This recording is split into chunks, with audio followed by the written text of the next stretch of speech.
Barbara, so good to have you on the show today. Thanks for joining. Let's get right to it. I know the audience is going to, love you and love to hear about the things you're up to and get to know you a little bit better. So let's get right to it. And why don't you introduce yourself, a little bit about who you are, where you're located in the world, and kick this off. All right, Jason, it's so nice to be here. Thanks so much for having me. I am Barbara Churchill, and I am a confidence and leadership coach. I specialize in helping women either in the entrepreneurial space or in the corporate space with their confidence in terms of their leadership and how they're showing up, with their clarity of vision, and with communicating that vision with their team. I'm located in the beautiful state of Minnesota, Minneapolis area, and mom. I have 3 grown kids that, of course, I think are amazing, and married for a little over 27 years to a great guy, Joe, who you've met. And if chocolate is involved, I'm your gal. That's amazing. That's amazing. Yeah. So I do want to start by saying we're recording this podcast on Wednesday, November 13th. And as the audience probably knows by now, I am from Minnesota originally as well. I do not live there anymore. But Barbara, let's give each other a virtual high five for the Gophers and the Vikings. I'm telling you, oh my gosh. Yeah. I Massive feel wins like this weekend. I feel like the seas parted, the heavens opened up. The Gophers, oh my goodness. Freaking out. If people felt the earth move, this is why. Yeah, exactly. So for those who are not football fans, the Gophers have had could say mediocre football team for a very, very long time for the most part. And this last weekend, on my birthday, they were ranked number 13 and they beat Penn State, who was number 4 at the time. The Gophers are now ranked 7th, which is the highest ranking they've had since 1961. So, and it's my alma mater. I can't remember, Barbara, did you go to the University of Minnesota as well? My husband is an alumni. Yes, he is big deal. Yeah, he is like holy Hannah. Yeah, so I'm a Gopher, and Joe Churchill is a Gopher as well. So getting to celebrate in a true Minnesota fashion. I'm expecting to be let down later this season, but for now, stop, cancel. All right, yep, cancel. I'm just being honest. This is an honest podcast. So the Minnesota curse. The Minnesota curse. So always like to, after the intro, like to talk about how we met. So I'll let the audience know how Barbara and I know each other. Barbara and I met through a way that I met a few of the guests on the podcast through a really amazing public speaking program called Heroic Public Speaking. It's a company based in Lambertville, New Jersey. And we went through that program together, started a year ago now. So Barbara and I met in person at the first time there in Lambertville, New Jersey. Yeah. And as it is also tradition of the show, I'd like to share with the audience our first impressions of each other. And you and I have not shared this with each other yet. So this is real time, folks. This is improv. This is real time. We're going to talk about what Barbara and I thought of each other the very first time we met each other, which would have been December of 2018. So Barbara, I would love to hear from you what your first impression was of me. Oh, sure. I get to go first. Of course you do. So it's my show. I think if I remember correctly, I think you arrived later on in the process. I'm not sure. Maybe like a day. I did. Well, no, what happened was through work, I had to go to Israel in November. So I wasn't there. The program is four different sessions in 4 months. I missed the first session because I was in Israel for work. Yes, that was it. Because then I thought, who is this guy coming in December? What is happening? Yeah. So my first impression of you truly was that you were super high energy, and really open to helping people. And by the end of our time together, you were so generous with your time, comments, feedback, support, all of that stuff. I mean, it was just you were Mr. Energy, you just hungry to learn, connect with people at this highly energetic, space that you're in. It was just who's this dude? And then I heard he's from Minnesota. I'm like, yes. Yes. Yeah. This is what I'm talking about. Yeah. We don't Thank just talk you. about hot dish and the weather. We talk Hot dish and the weather. Hot Yep. dish for the rest of the Hot country dish is a casserole. Yeah. Yeah. I love that. That is awesome. Well, thank you. That was Yeah, I think it's pretty accurate. So about myself, I'm going to be humble about that. So my first impression of you was I think I had learned that you're from Minnesota from somebody else. So I was like, I got to meet Barbara. And my impression of you was, well, first of all, a little bit of background. I had just signed up for my coaching program. And I think I either knew that you were a coach or when you introduced yourself to me, I knew you're a coach. And I said, whoa, that's the coach I need to be someday. Like, oh, for those of you who get connected to Barbara on social media, like, it's a powerhouse. You can see videos of her. Um, I think it's like Michael Port. I forget what Michael Port said. Michael Port is the CEO of, or one of the co-founders of Pro Public Speaking. He'd always, I forget what he said about you, but something like, he loves the way you dress and you show up and like, you just show up as a powerhouse. I'm like, that's a person who's a professional speaker and a coach. Like that's an aspirational person to me, just like a couple of the other people I had on the podcast. And then when we started talking about Minnesota, I said, oh, and she's also really cool and lives in a suburb that's right by where my parents live. And we've got that. So my impression of you is just like powerhouse coach, powerhouse speaker, somebody who's out there doing the work that I aspired to at the time. And now I'm actually getting to do. So funny how things work out in about a year. So that was my first. That's so kind. Thank you very Yeah. much. Thank You're you. welcome, Barbara. I receive that. Thank you. I will. That's good. That's really cool. And let's be really clear for those of us listening, not from Minnesota, receiving compliments is not something that we like doing. At least for me, like it is not something that I love doing. Oh, I'm telling you, if you will know if somebody is from Minnesota, because there is this, aside from, sometimes it's difficult to receive compliments. We kind of want to just shrug them off. That's just a human thing. But in Minnesota, there's this added layer of a culture that you better not be too big for your britches, sister. You better not oh my God. Don't be bragging about yourself. So yeah, as a coach, I'm all about like, no, brag on. Own it. Exactly. Exactly. And I've lived in New York almost 15 years and I'm just barely getting into that now. I'm still like, the question I'm about to ask you is one of my answers would be like receiving compliments. So thank you. I'm super uncomfortable now.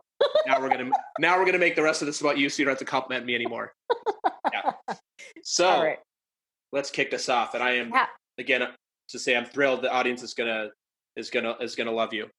So tell us about something that you nerd out about. Well, this is so funny because I'm like, what do I nerd out about? And when I think the word nerd, I always think of, technical stuff and all that stuff. But I nerd out about anything British. I am one of those, I'm not kidding. Downton Abbey, obsessed with Downton Abbey. Mr. Carson, I'm telling you, Mrs. Hughes, all of it.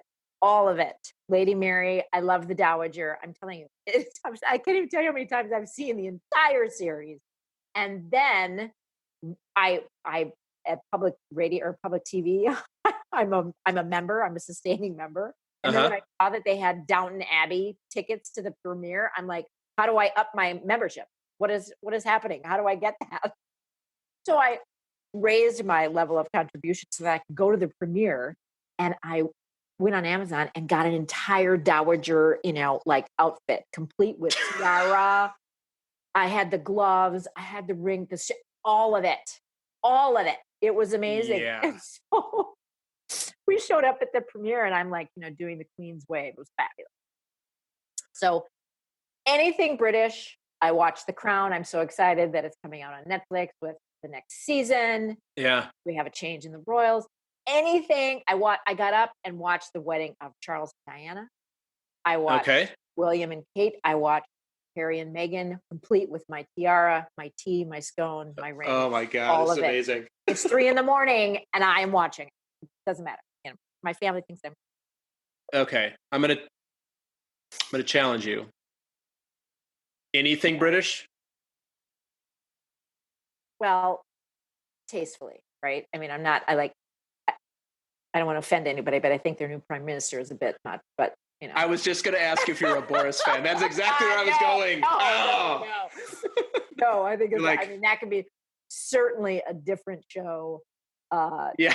Different, yeah.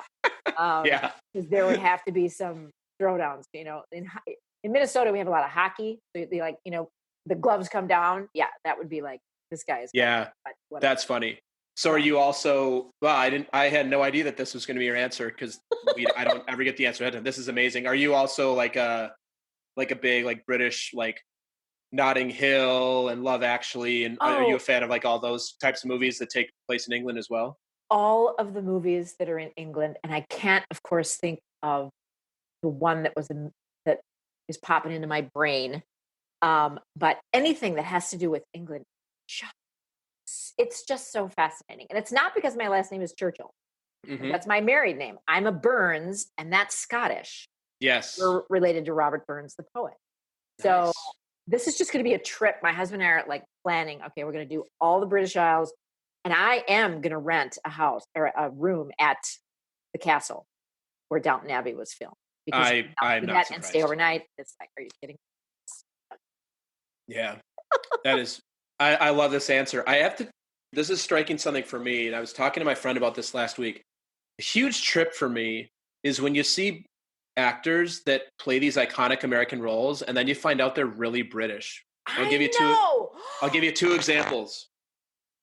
Christian Bale.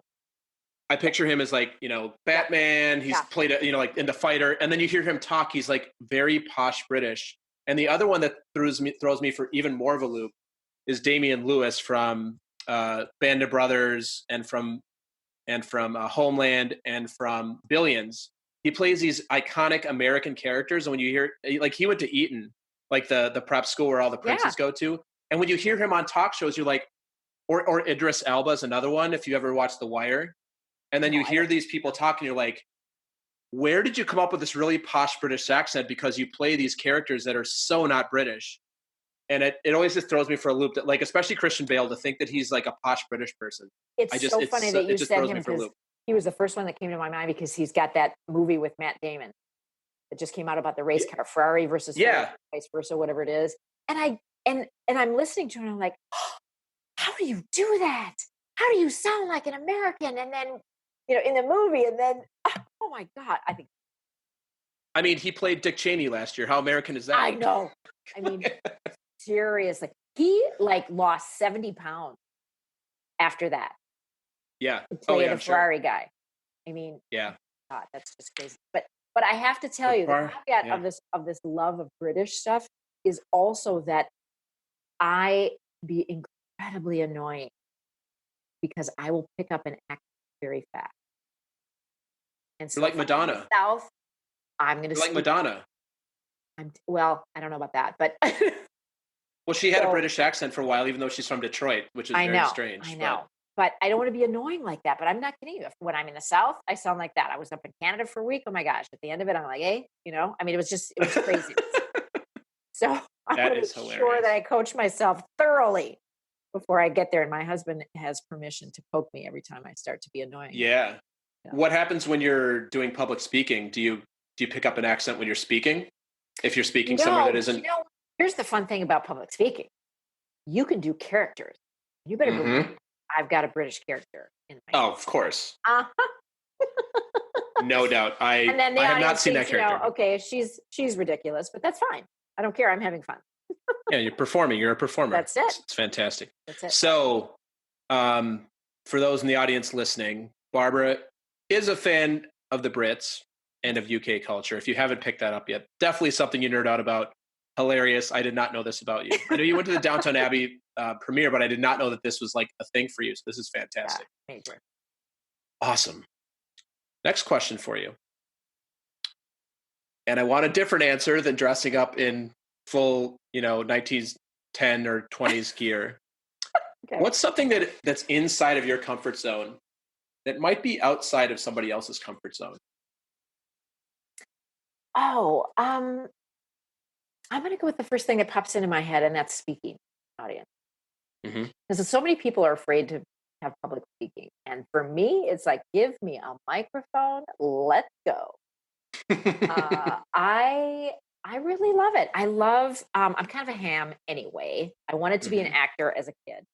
And because of circumstances in family origin, um, that was not supported well. And so um, I've always just wanted, I wanted to be a stage person, singing, acting, all the things. And this is kind of my way of being, I don't really sing on stage, but this is my way of doing it. I love being in front of a group of people because I feel like they're in my living room. Hmm. I'm just, I have this very large living room. There's a lot of people there. And I get to share my thoughts. I get to hear some things from them. We have this exchange of energy, and it's so lovely, and it energizes me, and I have fun, and I can entertain. I love to make people laugh. I love to Hmm. have fun because life is too short, Hmm. and I love to connect with the people there. Workshops are really my favorite because then you can actually connect with people. When you do a keynote, oftentimes it's a large group and you can't really connect with everybody. But Hmm. I think, yeah, speaking is definitely within my zone for sure. Yeah. Yep. And I've witnessed that firsthand, and I would definitely agree with that. Thank you. So yes, well, we were in a public speaking program together, so that would I make know. sense. I know. What about you? I Uh, have a question for you. What is your yeah. what's in yours? That's outside Uh, that's inside yours and outside somebody else. yeah. Something that's inside of mine is trying things, not being afraid to fail. Oh, that's so good. Hmm. That's so good.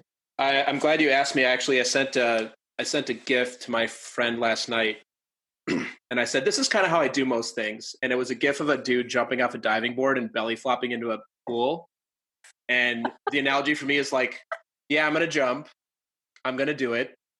This is probably gonna hurt like hell, and I jumped anyway.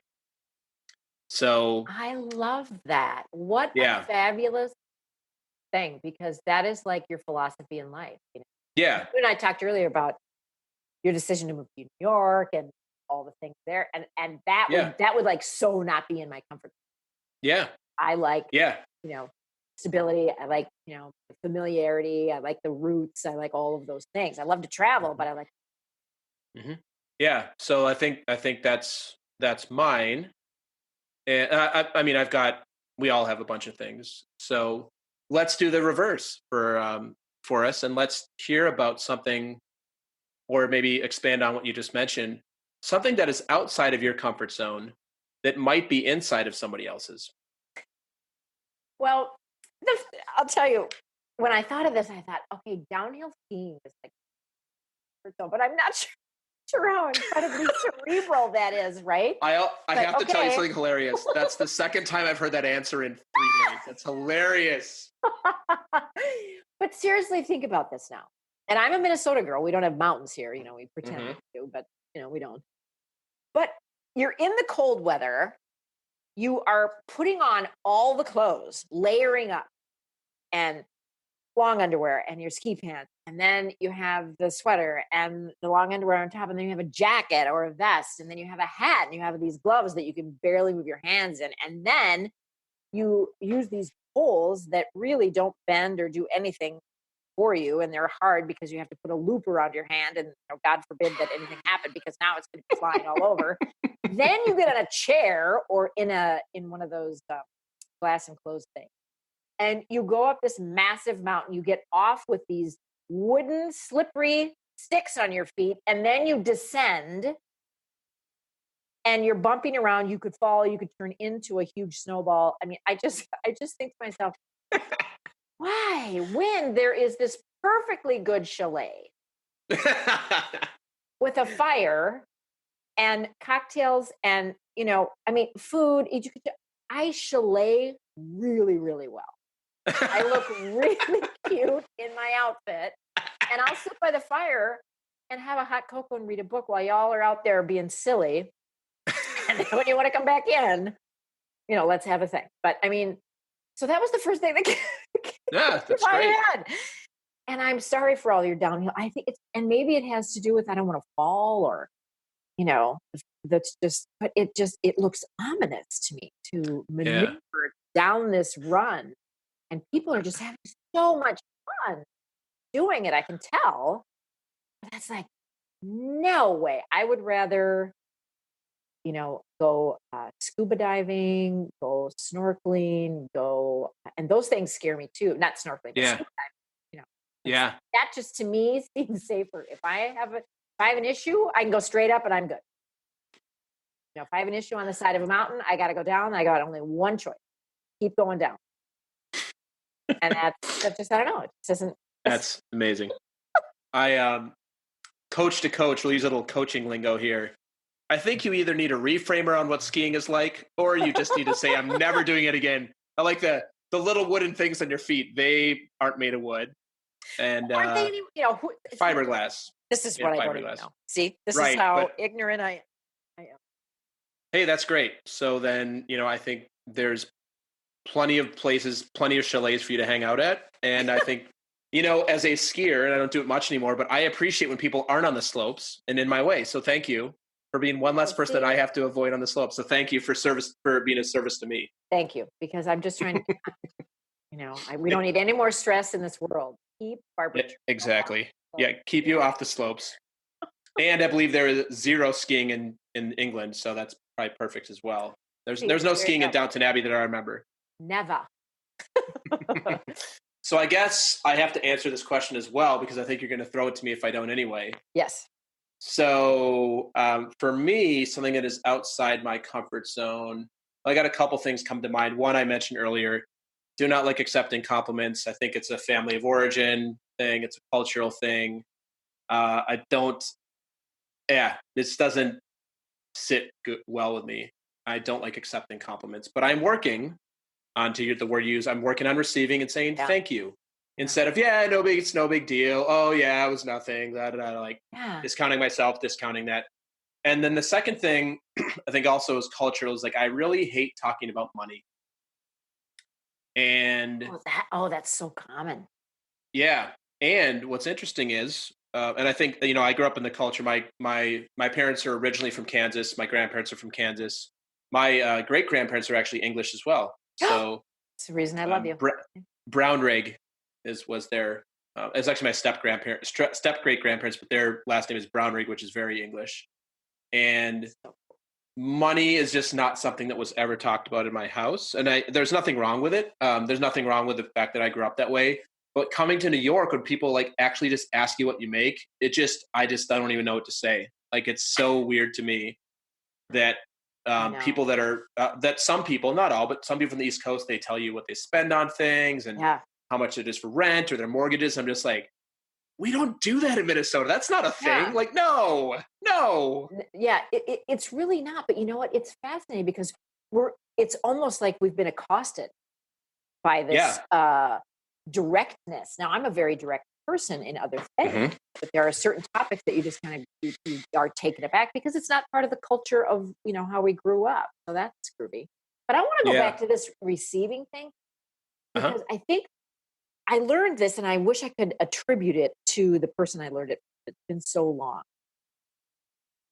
When someone gives you a compliment and you discount it, which is so common for humans, particularly women, when you don't accept that, you're telling them that they're wrong. Oh, wow. That's what's happening. You're telling them that what their opinion of you is wrong. And think of when you give someone a compliment, meet someone, or when you're, talking with them, or a best friend or something, you give them a compliment. That is a gift that you're giving them. That is something. And when you don't accept it, it's like, no thanks. I don't want that. And when you think of it that way, it's like, oh, I don't want to do that to the other person because I know how good it feels to do that, to give someone that, to compliment someone. It's like you want them to know this because you are so full of the appreciation of whatever it is. Yeah, that's a fascinating reframe. I like that. And it's so true because, and then we'll move on from this in a minute, but this is actually an important thing. And I've had this conversation with my clients, and I'm sure you have with yours as well.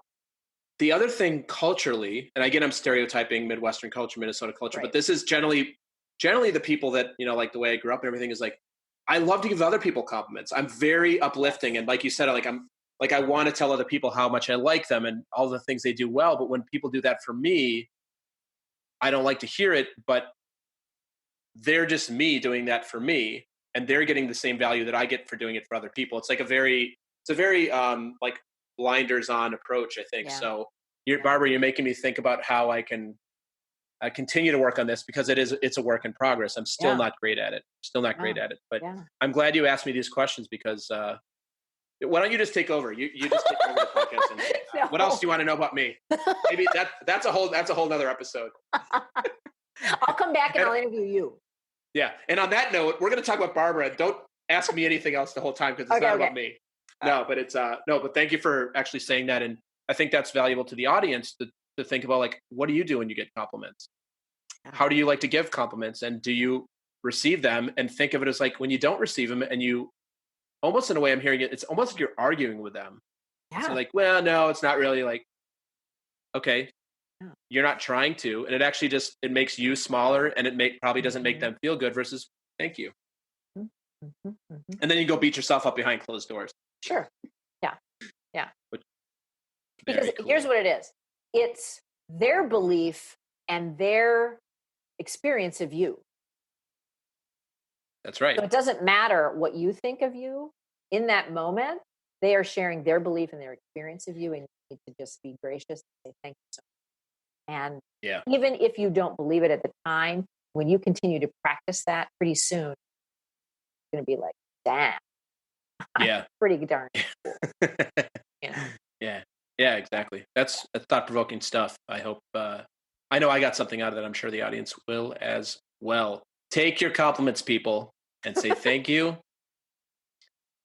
and just receive them. Mm-hmm. So you had mentioned speaking is something that's inside your comfort zone. Mm-hmm. So I'm sure you've thought about this before.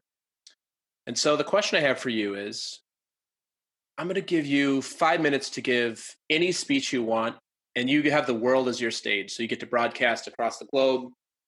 We can see you on the internet, on television. If you're in the 1920s in England on the radio, say that you're giving the speech there, you can give it to the people in the castle.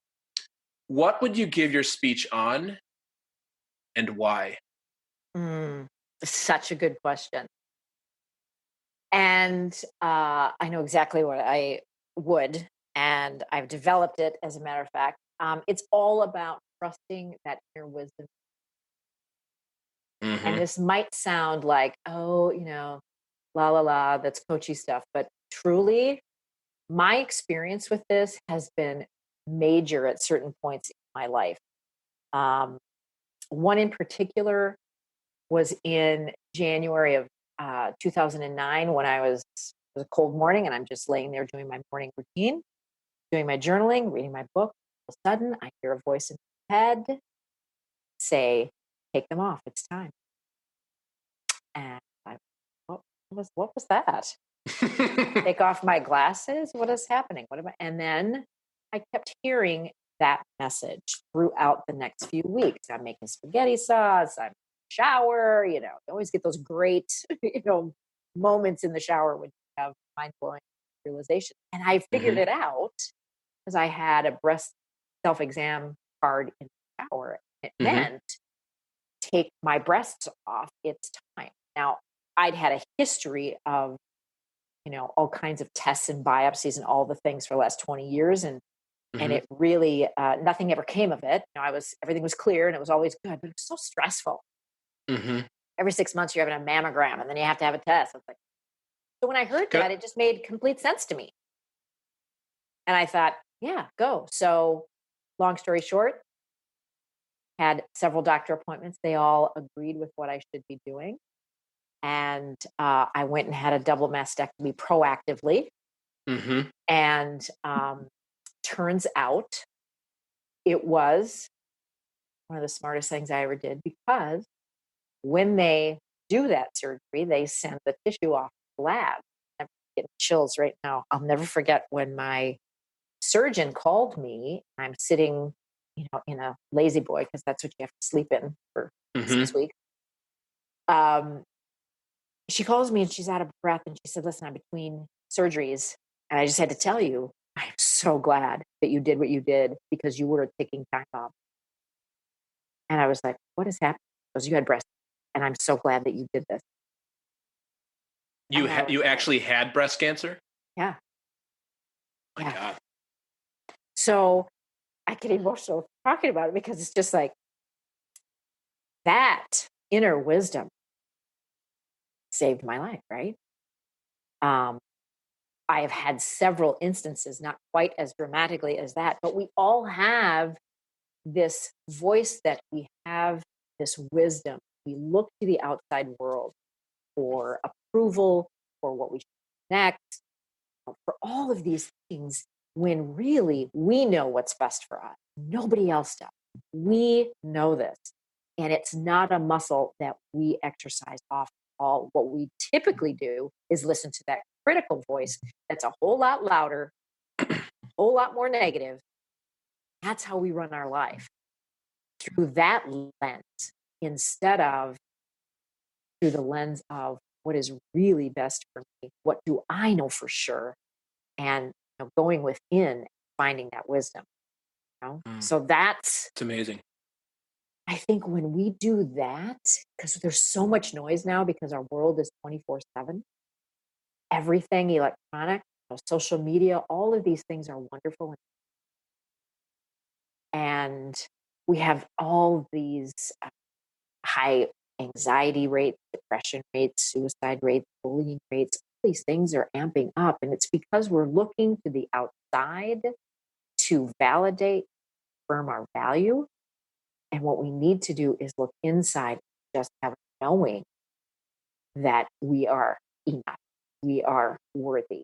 We're just worthy because we breathe. Mm. Anything else we accomplish is gravy. We as human beings are worthy because we are here. And that message really is important to me because I've struggled with the other messaging for vast majority of my life. And so Mhm. um, that that is what I would speak about. And that would be a speech that the world definitely needs to hear. Yeah. Definitely needs to hear. Well, thanks for sharing that, and thanks for sharing the story about trusting yourself. Before we move on, just for the audience specifically, any advice or coaching on how do you hear that voice? I know a lot of people will say, "Oh, that I don't hear that voice," or "It's hard for me to trust myself." Any quick tidbits or advice on how to tune into that voice? Yeah. And my clients are high performing, high achieving people in leadership, right? I mean, we're fast paced. We have things to do, very successful. And so when they hear things like, well, you just need to meditate. You just need to, they're like, yeah, that's not going to happen, sister. But I will say there are things that you can do. Now, I have a morning routine all the time. Here's the deal. When you journal, some people are going to go, they're going to groan. Journaling. I'm telling you right now, when you do a brain dump of what's happening in your brain onto a piece of paper or three, it is amazing that the garbage that just comes out. We have to clear Mhm. out our brain because we have between 60,000 and 100,000 thoughts pass through our minds on a daily basis, depending on our stress levels. 95% of those are habitual thoughts. 80% of those thoughts are negative. So there's a lot of junk Mm. that we just recycle. Okay. And we have to dump that out and get to the good stuff. So it is about slowing down, but you can slow down. If you ride the subway, you could slow down. You could just, I'm not sure you want to close your eyes in the subway in New York, but, um, Depends which line. depend on what, yeah, right. But you can take 2 minutes in your office, close the, shut everything, and just deep breathing. I teach my clients how to breathe because when you breathe properly, most of us breathe out of our chest. Mhm. When you breathe properly, your mind clears, your shoulders start to melt down your back, and your nervous system calms down. You can literally lower your blood pressure, heart rate within 60 seconds. Just breathe. So for all my yogis that are listening, you guys already know this, but when you do a deep belly breath in through your nose, exhale slowly through your mouth, you do that 2 to 5 times, it is amazing. And you just sit with it. The clarity will come. Oftentimes we want answers in that moment. We ask a question, we want an answer in that. Oftentimes it doesn't come in that moment. It'll come when you least expect it. You're driving home, when you're, in the kitchen loading the dishwasher. All of a sudden, something pops in. So instead of occupying your brain with all of these things, distractions, allow yourself some space to hear. Mm. Yeah, I was as you were describing that, I was doing the breathing exercise because I'm not a yogi. That's it's very calming. Yeah, it really is. It's just, and we never get to great decisions. We never find clarity when we're all up in our head and we're tight. The clarity comes with the calm. So if you want to make a really good decision and be clear on what you're doing, you got to bring everything down, center in, and then listen. Which is so opposite of my impression of how most people make decisions. Oh, yeah. And there's so much pressure in our society, particularly if you are in a leadership role, whether you run your own business or you lead a team. The pressure is on. We have, board members we have to keep happy. We have investors we have to keep happy. We have to keep our boss happy. We have to make, go, go, go. Wait a second. You know what? It's okay to take a beat. Make sure this is the right one. And check in with your body, because you know what? We've all made decisions when we didn't have the data, right? We've all made decisions when it was just like, yeah, that feels right. I should do that. That's that inner wisdom voice. People call it a gut feeling because it happens in your gut. It just feels right. That's when you tune in. Then ooh, that's the one I got to listen to more often. Yeah, that's really cool, Barbara. Thank you for sharing all that. I'm gonna go take a nap now because I'm so relaxed. Not quite, but I'm definitely my shoulders are down. So good though. So no, it is that's amazing. You're inspiring me to learn more about that because I'm a meditator, but I'm not a yogi.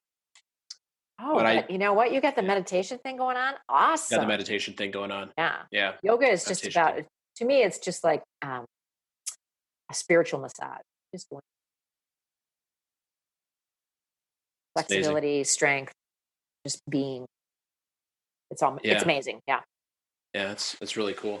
Well, you've been we've learned a little bit about your journey. I'd like to spend some more time and give you the space to talk, to really tell us anything about your journey to, how we ended up here today in terms of your life, your career, the things you've done.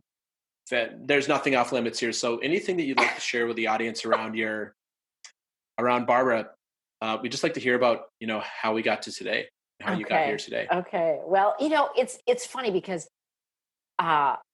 so many people, myself included, we can get caught up in the looking at someone who we deem as successful based on the parameters that we have. We think, oh my gosh, it was a very straight line for them to get from point A to point B. And what's the reality is that it's a very crooked and squiggly line for most people. For me, growing up, I grew up in a dysfunctional family raised by an alcoholic mom. And so there's a lot of, fun and dysfunctional things happening there. So I didn't have a lot of support in my high school years on kind of direction on where to go. It was either go be a teacher or go into business. Like, what does that mean? Go get a business degree. What is that? What is that? Be specific. So I just kind of decided that no, I didn't, I went to college and all the things, and I didn't really know what I wanted to do with that. So I took the route of following what I was interested in. So I like to travel. So I became a travel agent back in the day, and I did corporate travel and I did group travel, and that was fun. I got to fly all over the place.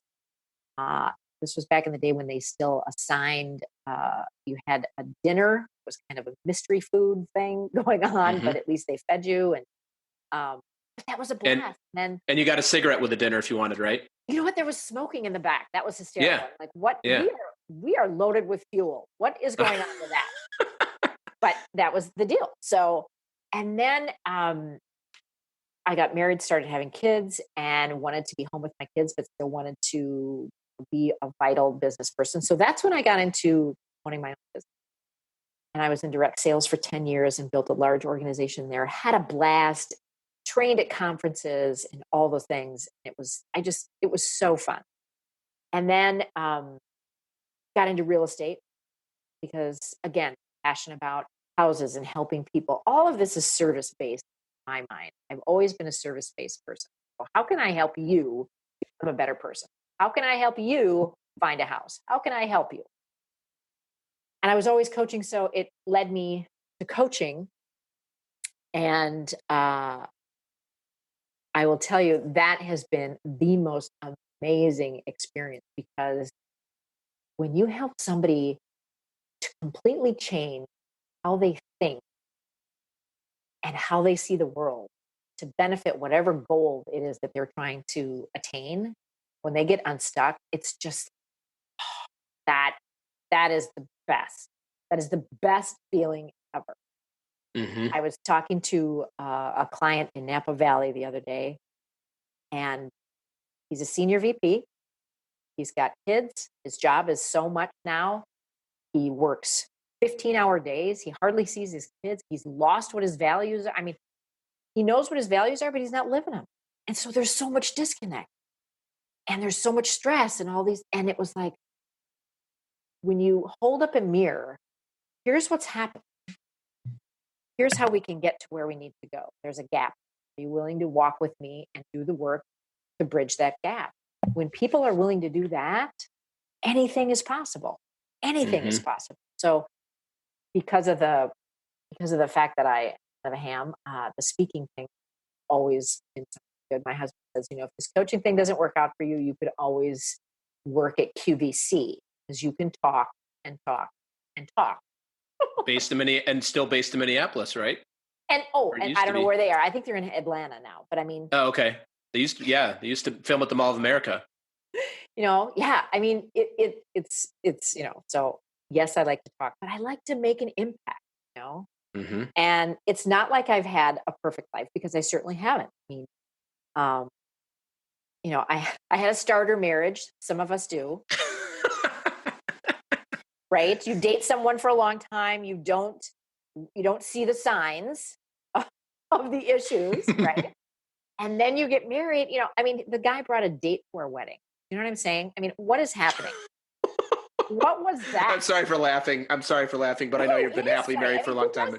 Who does that? That's Who gets married and forgets to stop dating, right? That's that's next level. Yeah, it's so funny. So, yes, I learned, first question, when I started dating my husband. So, how do you feel about dating after you get married? Right? Okay. He says, no, I don't do that. Good. All right. Number one, he's good to go. We'll keep going. So you have things going on. I struggled with alcohol for a while, and that was fascinating. That was a fascinating journey. So I feel very, very blessed. I have to worry about that. So it's one of those things that your path takes you to where you go because you have lessons that you need to learn. That's my belief. And I feel very fortunate that I've learned some of these lessons, because if we don't learn them, we're going to have situations. We're going to put ourselves in situations where, here it comes again. Are you going to learn it this time? Some of us need a small touch nudge. Others need a mallet to the head. I tend to be a mallet to the head kind of learner. So, that is it. But for me, it's about doing work that is impactful. It isn't about the money, although I don't see anything wrong in loving to make money, doing well. I think Yeah, that's fabulous because you absolutely. spread the wealth, right? But it's about doing something that makes a difference in the world. And I think so often we get caught up in the idea that we have to do something really big. We have to be like Oprah or Tony Robbins, or we have to have a TV show, or we have to be, or any of these things. And some of my most impactful moments outside of my coaching have been when I have been present and I have paid attention to someone else in the room. Uh, we just had Veterans Day, and I remember meeting a vet, and it was at Costco, and I had the most amazing conversation because I went up and thanked him for his service. And Hmm. I asked, tell me, where did you serve? And it was just like he was so hungry to have someone ask about it because he had the hat on, Hmm. the veteran, right? So clearly, when you wear that, you are proud, you want people to acknowledge. But it's almost as like we don't acknowledge that. So I had, just it's that small little thing. I left that conversation feeling so filled Hmm. and so honored to have him share his story. Yeah. And I You know probably he made, and you made felt, his day, I'm sure. well, I know he felt seen. And really, that's what we all want. You know, we just want to be seen. We want to be acknowledged. We want to be heard. What we want as basic human needs. We can do that for each other, one person at a time. Oh my, it's the ripple effect. Yeah. Totally the ripple effect. So yeah, Yeah. we just got Beautiful. deep very quickly. I like deep. I like talking Yeah. about football and getting the podcast flipped to me as an interviewee, and I like going deep as well. This is all amazing. So thank you for sharing all of that. What I took from that, I took a lot of things from that, but I realized for me, I've always had a context, and this kind of goes back to what I said, my first impression of you. And I've had a couple of other podcast guests that my impression was similar. I've always operated with this context that the people that I find to be aspirational are doing the things that I want to do, money I want to make, whatever it is about them, that it's always been easy for them. And I'm realizing that as a breakthrough for me that, and it's highly unlikely that that's true. But I've always operated from a place like, like that person, that person's just speaking to, I interviewed somebody for the podcast who speaks to 500 plus stages regularly. And that must be really easy for them. They must have just been really good and gotten that right away. And the answer is almost always hell no. Like they go through the ups and downs, get 100 no's, 1,000 no's. You bomb on the stage. Coaches that have full practices charging really high rates. That they were just an amazing, powerful coach from the get go, and they just had a full roster of clients. Almost never does that seem to be.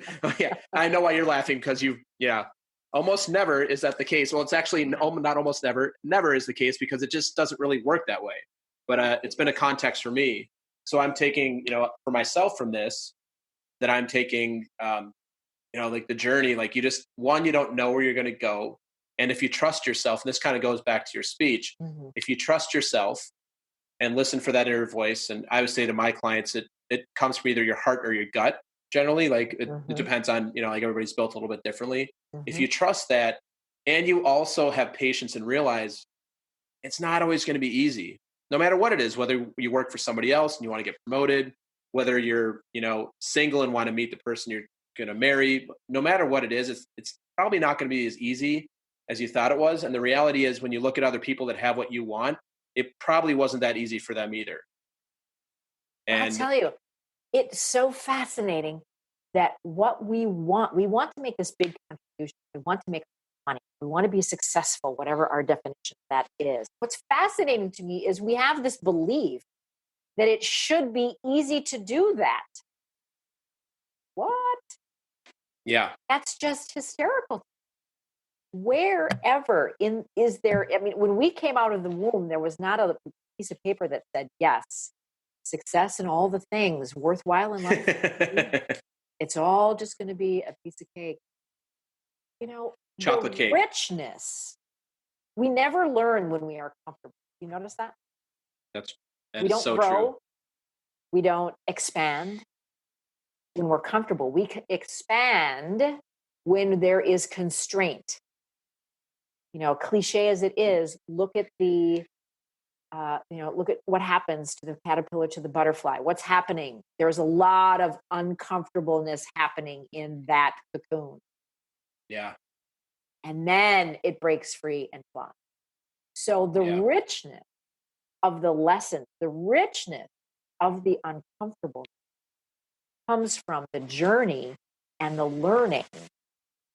And then it's so lovely when you realize that is possible. Look at what is. Yeah. And then you achieve it. And then you get to that next level. And then you might struggle or you might whatever. And you get to the next level.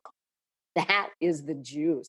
That's the juicy stuff, right? I mean, your critical voice is always going to tell you that, oh my gosh, it's too hard. You shouldn't do it. All the shoulds. Stop shoulding on yourself. I mean, just we overcomplicate the thing. I mean, it's just the richness of life is in the struggle. I think that's going to be the title of this podcast episode. Stop shoulding on yourself. Stop and that is not explicit. Yourself. Not explicit, Apple. Not explicit. Stop it. Shoulding. Amazing. So we've been, pretty deep into this already, but I want to ask you, I'm going to combine a couple questions for you here. Okay. So, the first one is, what's your general philosophy on life? And I think you've already shared a lot of this, and combining that with, and I think for you, the answer is similar, is like, what are you most passionate about? So give us Barbara Churchill's general philosophy on life and what it is that you're most passionate about. Okay. So, I've kind of said some things, I am a glass half full kind of gal. I always have been. I look at what I am the gal that says, oh, I know, the boat is sinking, but we could figure out how to craft a life preserver from, there's always something I can find the bright side. Now, having said that, I'm not Pollyanna. I understand that life isn't always right. I mean, it's going to be, you got to go through the gunk to get through the gift. And there have been I've been up to my eyeballs in gunk certain times in life. But eventually I got the gift. So I know the gift is coming. And I also know that the only thing standing between me and the gift is what's happening in my brain. That's one of the things I'm passionate about sharing, is that we just really look at, without judgment, what's happening in our brain. It is life-changing. I mean, that's part of the work that I do with clients. And it's about being you. It's about being authentic. Because when I was growing up, I was told that I was too much. I either talked too much in class, thank you, all of my elementary school teachers. He's chatty, she talks too much. Yeah. I may have heard that as well. Yes, I'm a lot of energy, right? I mean, when people meet me, they're like, whoa, she's a lot. And I took that as, oh, you've got to tap that down. My brain went to, you know what, you better calm down. You better get smaller. You better not be quite so much. Yeah. And here's what I'm going to say. We are made individually for a reason. There isn't one person that is exactly like another person. So we don't want a watered down version of somebody else, of what somebody else. The world needs the absolute best and brightest version of you. So bring it. If people like you, that's fine. If they don't, that's fine. It doesn't matter. It's like, this is me and I like me. That's just, acceptance. When you accept yourself, it's so much easier to accept other people. Yeah. That goes to the thing of like the thing that the thing that triggers you in other people, or the thing that annoys you about Yeah. others Oh, yeah. people, which is, we did a thing in my coaching program where we had to, on a piece of paper in the room with all of our other classmates, had to look around and pick somebody in the room that was the biggest trigger for us. We had to write down the things about them that were a trigger for us. And then they're like, okay, now what do each of those things mean about you? And I'm like, Yeah. oh dear God, no, please God, no, no, no, no. This is, oh no. And then I'm like, oh no, no. And I'm like, oh God, there it is. That's so true about me. I'm like, oh God. It is. And here's what's so important to remember is just to be fascinated by that. Just be, you know, look at what's happening in your brain. Look at how triggered you are by something else. What's going on in your brain? This is fascinating. Just be a observer rather than a critic, rather than a judger of Yeah. what's going on, because all they are is thoughts, and they can be changed. Yeah. You know? Totally can be changed. Yeah. That's a Willing to do great that. message. Yeah. Yeah. Just be who you're created to be, because anything less is doing yourself and doing all of us out here a disservice. That's it. Yeah. You were created to be a certain thing. And Yeah. now when you don't show up that way, we're missing it. Yeah. There's a void. We don't like it. You know, show up as Yeah. you. Yeah. That's really, yeah. It's not to say that that's easy, but it is something But you know we all what? should be striving for. It is a simple thing to do. We make things harder because everybody gets so easily offended now. We make everything harder in our brain. Yeah. So if I just show up and I say, Jason, you know what? It doesn't matter to me who you sleep with. It doesn't matter to me what your politics are, what your religion is. None of that matters. If you and I can connect and be kind and respectful, and I can learn from you and you can learn from me, that means, wow, that's amazing. Yeah. Because all the other stuff at the end of the day, you know, it doesn't matter. Nobody's going to say, yeah, I wish I would have, you know, been a better Republican. I wish I would have been a better Democrat. Right? Nobody's going to say that. Well, maybe a few people might actually say that, but whatever. But you know, I mean, when you're at the end of it all, you're going to look back.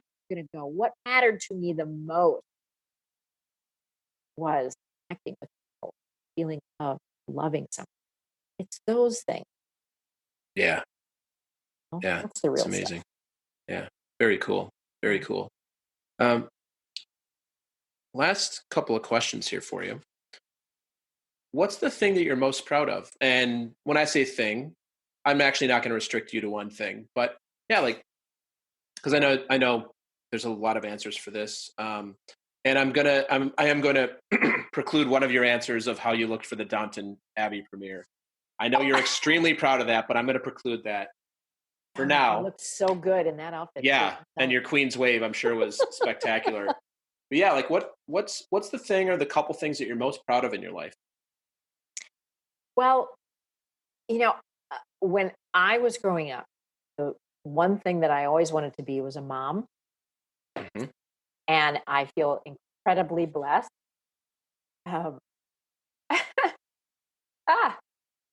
I feel incredibly blessed that I was able to have 3 kids and raise them with my husband. And they are amazing human beings in my mind. And I will brag about them. Minnesota be damned. I'm going to brag about my kids, right? Oh yeah. They are amazing individuals, all very, very different. It's always fascinating. Kids come from the same parent, so different.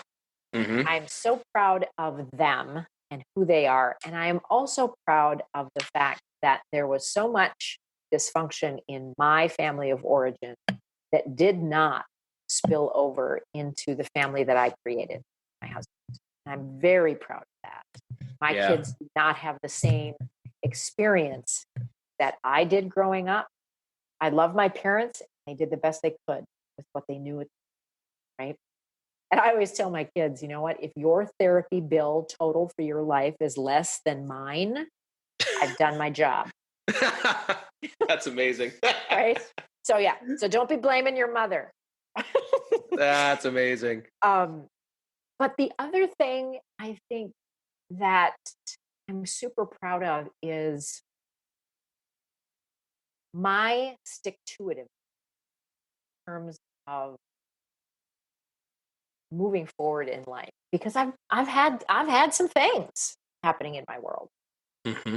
and even in the darkest of hours, I knew that I would somehow walk through it. I didn't know how, but I had the belief that I would get through it, and that didn't the how piece for me wasn't as important as, yeah, that's, I know I'm going to get through it. So for me, it's my ability to have hope and understand that this is hard right now. It's not going to last forever. I'll get Mm-hmm. through it. Whatever it is, I'll get through it and I'll figure it out. Uh, but that I'm a strong ass woman. I really am. Mm-hmm. Physically and mentally and emotionally, spiritually, all of that. It's like, and it doesn't just come in a beautiful little box with a bow. Mm-hmm. It's been my experience that I need to do the work in order to get that and continue to do the work. I enjoy growth. So yeah.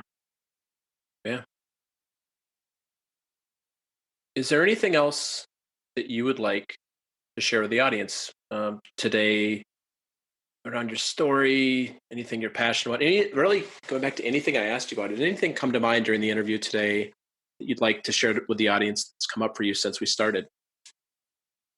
I guess, gosh, we've covered so much. I guess I want to say, I want to leave you with this. Just because you think it doesn't make it true. I invite you to start to question some of these habitual thoughts that have been with you for years, and just notice when they're coming up. Do they serve you? Not even are they true or not, because who cares? Is it a thought that's serving you in your world right now? And if it isn't, acknowledge that and create something that does. Create a different thought. Start to practice that one until you believe it, because we complicate so much and we don't have to have such complicated lives. What you think truly matters. So we have to really choose what we think instead of being on autopilot most of the time. Yeah. Because that autopilot voice is that critical voice in your head that tells you can't, you shouldn't, you aren't good enough, all of the things. It's what holds you back.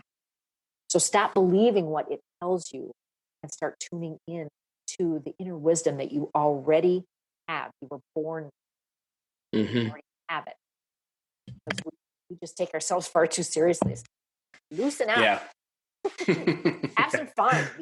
Have some fun. Own your power, your brilliance. You're made to do so many great things in the world. So just go out and do that. Yeah.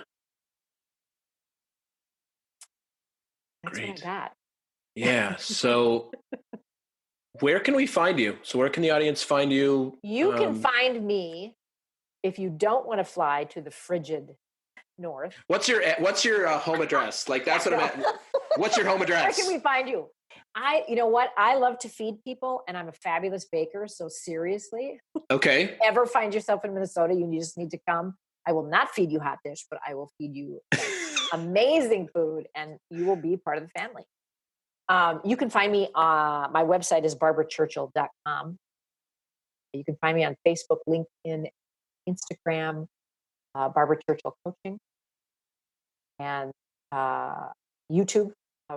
YouTube. So, if you Google Barbara Churchill, I'm the first 3 pages, so you'll find it. How did you? Are you the only Barbara Churchill out there that's? No, there is some Barbara Churchill, like an hour and a half north. That's a really good bowler. Right? I mean, That's amazing. You want to make sure that your name is out there and it's being used for good. So you have these Google searches, right? So I get these that Barbara Churchill had a great bowling score of 279. Whatever. Oh my God! Wow, that would have been fun, but that's not me. So, Oh, yeah. That's amazing. right? You're like So, up in like Cloquet or something in some small town upstate. I don't know. I think it's like near St. Cloud or something It's like that. But amazing. anyway, so no, Barbara Churchill coach. You'll find me. It's all good. So if you want to be coached by Barbara or get a good meal, Yes. you look for, this is the Barbara that we're listening to today. If you This is want to it. learn to bowl better or maybe even get some ski lessons, this is not the right person for you. No, this is not me. No, do not go for that. But I'm here to tell you, I have been known to make a carrot cake or two for some clients. Oof. I'm just saying. I'm hungry. Well, you've shared a ton of wisdom for us today. It's also a tradition on the show that you leave us with some words of wisdom. And the words of wisdom, I have a bit of a parameters. It has to be short, like a sentence or two.